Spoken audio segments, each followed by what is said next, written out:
Good morning. Welcome to your daily dose for today. We're starting an 8-day walk through the Beatitudes, which is how Jesus began his Sermon on the Mount. And in the Beatitudes, Jesus reveals to us the kingdom character that he wants all of his disciples to develop. Yes, we just spent the last 8 weeks in church going through the Beatitudes. But as we've discovered over these last couple of months, everything found in these Beatitudes are absolutely critical for us to grow through. If you want to get in shape, you don't just go run a mile one time and say, hey, my body has been transformed. I am now a long-distance runner. It doesn't work like that. Same thing with our spiritual transformation. We can't just study an important scripture passage like the Beatitudes once and say, now I have the full character of Christ and I'm ready to go out and be salt and light to the entire world. It doesn't quite work like that either.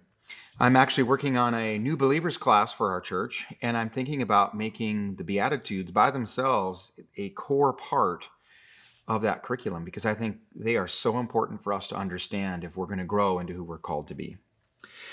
Our Beatitude that we start with is number 1, and it's the foundation for all of our spiritual growth. And this is what we read in Matthew 5. Jesus says, "Blessed are the poor in spirit, for theirs is the kingdom of heaven." With all of these Beatitudes, you have to look very closely at what Jesus is saying, because at first glance, they cause you to kind of scratch your head a little bit. Blessed are the poor in spirit. That's something that you want to be. How or why? And Jesus says, because they get the kingdom of heaven. This first verse is the foundation stone for our spiritual growth, and here's what it means. If you don't realize that without Jesus, you don't have a chance, you'll never get the kingdom.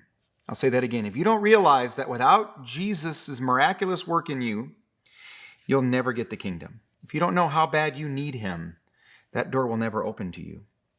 The great spiritual enemy that we all have to fight is our own selfish pride.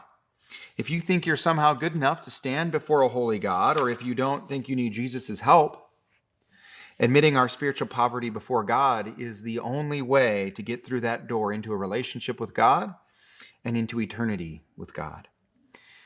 The poor man was a well-known motif throughout the Old Testament, and so Jesus' audience would have understood right away what Jesus was getting at when he references the poor in spirit.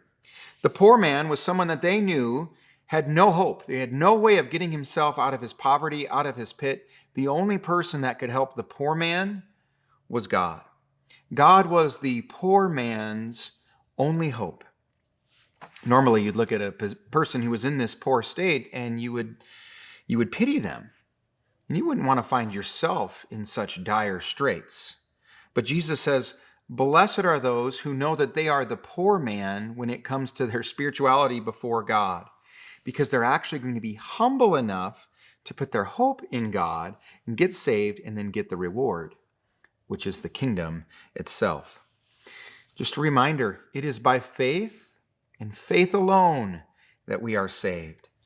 No one is righteous on their own, not even one of us. None of us could go and stand before a holy God as is.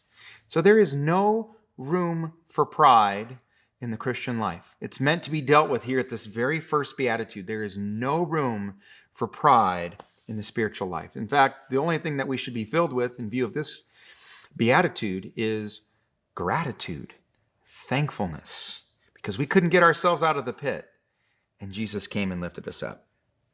It's interesting to me because this beatitude is the great equalizer of all men. It doesn't matter if you're rich or poor, how you were brought up, the differences in our skin colors or in our genders, none of that matters.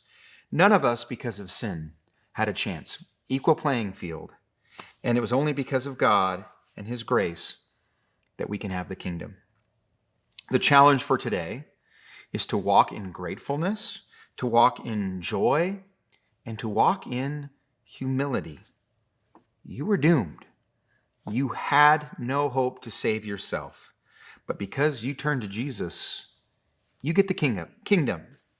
We're going to be back tomorrow to build on this foundation.